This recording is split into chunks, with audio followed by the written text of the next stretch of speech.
It's 9 o'clock at East Preston Junior School in Littlehampton, and Class 6JG are about to start the day's work.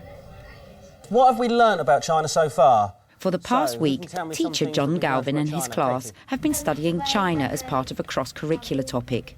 They've looked at history, geography and the country's culture, including cuisine. So what sort of food would a normal resident of, say, Beijing normally eat? Noodles. Noodles? Chopsticks.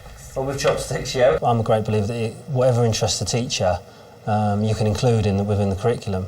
So, again, like China would appeal to myself.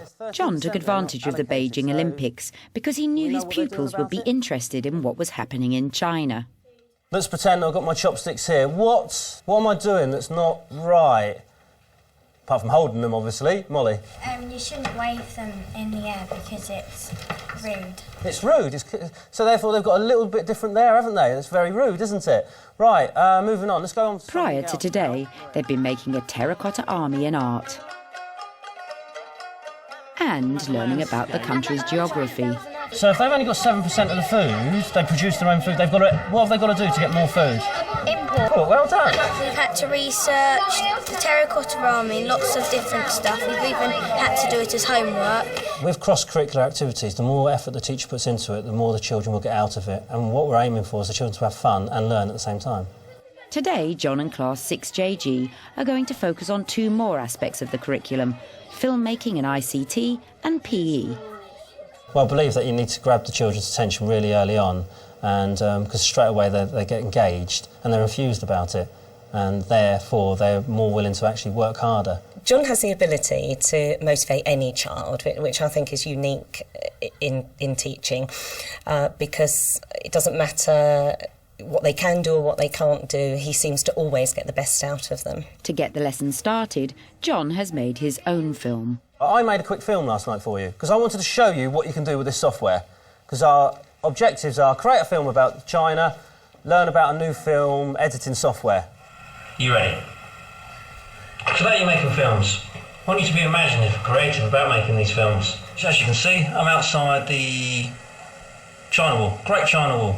But I could be anywhere. I could be on a beautiful landscape or anything like that. The children have got to learn to present their work in lots of different ways. Some children are very good at writing things down, some children are not. But orally, speaking and listening has got to be more in our curriculum.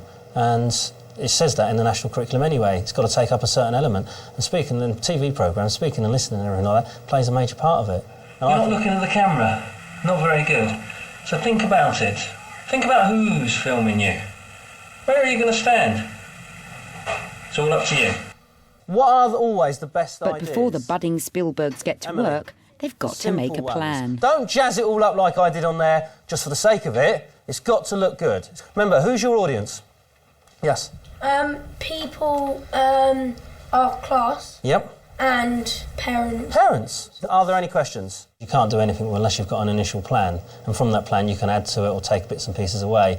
The storyboard, I tell the children, is the most important part of the whole film, because without knowing where you're going next and what you need to include in that little element, you can't make an effective film. What have we got here? The environment and the landscape pollution. Right.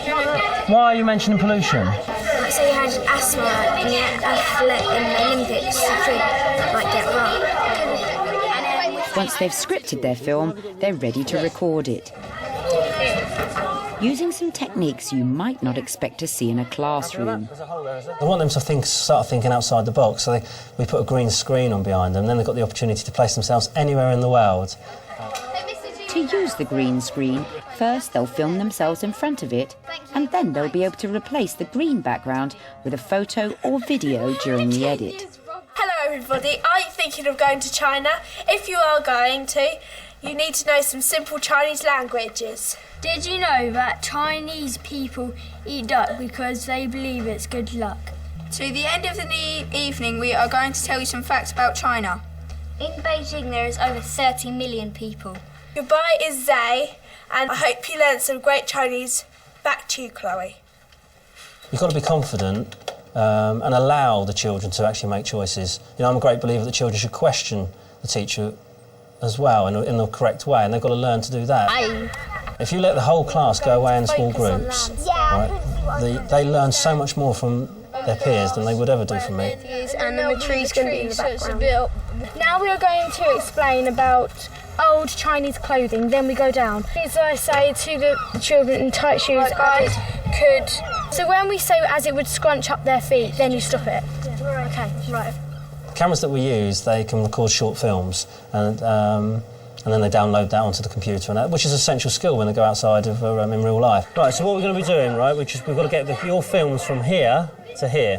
When we go onto the images, it's exactly the same. We click on the load image, go onto your images, and they're all there. Now, the images for... John was very keen to take over as ICT manager about 2 or 3 years ago because he was so keen in introducing this technology into all areas of the curriculum, really, and since he's done that, he has brought a lot of things into school, a lot of packages, and encouraged people to use various things, the video cameras, the Apple Macs that we've got, and I think probably virtually every year group in the school is making use of them. Give them a laptop, the children will learn, as long as they're pointed in the right direction. And then you add further to that you can actually place them anywhere in the world, you can actually use a camera and everything like that. They will learn what you want them to learn about. And I actually think the camera is a tool that we underuse in education. Making the films allow the class to cover lots of different curricular areas. John's also planning on using them to teach music. Tomorrow, we're going to create our own theme tunes. Is that all right? Some of you will use GarageBand, some of you will use Dance EJ. With whatever they're doing, it could be a literacy topic, it could be a history topic, whatever it is, I think with the use of the technology just motivates them to perhaps come up with things they would never have come up with otherwise. It's after lunch, and having spent the morning looking at ICT, it's time for PE for 6JG. Today's lesson is linked to the China topic they've been studying. Right, today we're going to try to find out who's our Olympic champion. So this is going to be our little mini Beijing. We've got 5 events for you. All right, you're going to be in groups of 8. I want to find out who was the best all-round athlete, and the children to have fun with it as well. So we devised 5 activities to give them an opportunity to find out who was the champion. John's events are going to reflect those taking place at the Olympic Games. Well, it's called the 300 metres, actually. Katie's going to be doing the timer, yeah? She's going to be here. She's not going to stop the timer. She's going to shout out when you run through the line what your time is. So you've got to remember that time. Well, we do the long distance run because that's part of our sports day, and we have to find out who will represent our class in that sports day. Plus, I think it's good for the children to actually run that far. Some of them don't enjoy it, but I think they need to be encouraged and carry on running that way. On your marks, get set, go! Get into the inside as quickly as you can.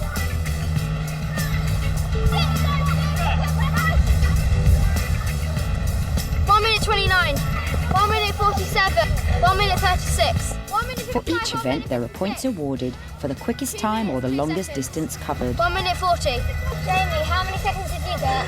Through some of the events, he's able to focus on the children's techniques. The stand-in long jump. Can I ask you to just do a quick jump? Look at the way she's doing it. Leaps forward. Right, brilliant. Do you just use your feet in this one? What part of your body are you using in this one? Your arms and your feet. Your arms and your legs, OK? And your arms, and you're going to be swinging the arms. I try to focus mainly on the long jump because it's one element that some of the children do have more difficulty with than the others. Bend your legs again, like that's it. Good. It's a more technical sport that we had out there at the moment, and a lot of the children just want to focus on their legs, and they don't realise that their upper body really plays a major part of it as well, and that's why I wanted to focus mainly on that area. Right, stop that again. You're doing this. It's brilliant here, but then before you're jumping, you're bringing your foot forward. Try it. Excellent. Well done. No, stop. Events like the shot put are too dangerous to take place at school, so he's created a safer alternative. Right, here we go, tennis ball throw. It's not where it lands, it's where it actually stops. He throws the ball, doesn't matter where it lands, he's got to measure it up, write it down on his sheet of paper and find out how many points. We thought, well, let's do the tennis ball throw where the ball ends. And again, throwing is an element which we do in athletics as well a lot of, and I thought that everybody can throw a tennis ball in our group. We got 4 metres. As not all of the children are athletic, John has created an event to help even things up. Come on, hurry up. Cup stacking involves unstacking a set of 6 cups, making a pyramid, and then restacking the cups as quickly as possible. Speed stacks came about because we introduced speed stacks a few months ago after a PE meeting, and the children thoroughly enjoyed them. We had them planned doing speed stacks at lunchtimes, and my class were teaching the rest of the school how to do it. We thought that'd be quite a good activity to do, because some of the children are very good doing the speed stacks, but not so good at running.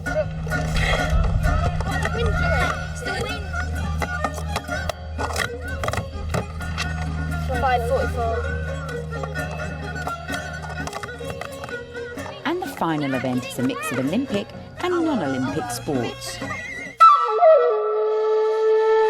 Now this is our obstacle race. What we're going to do, 10 on either side, jump, jump. Then we do speed stacks, press up position, tennis, keepy ups. We do 10 skips. They run around the cone, they run, sprint down to the end, and when they get over the start line, you stop the clock. The obstacle race comes about from when we've done sport before school during National Sports Week. And again, you've got different elements, you've got the different techniques, especially with the speed jump, right through to the skipping. And again, we put an element of the speed stacks in there where they had to do the press up and changing the hands and so on. And it's great, and it's a great leveller because some children may be very good at the skipping and so on, but not so good at different elements on there.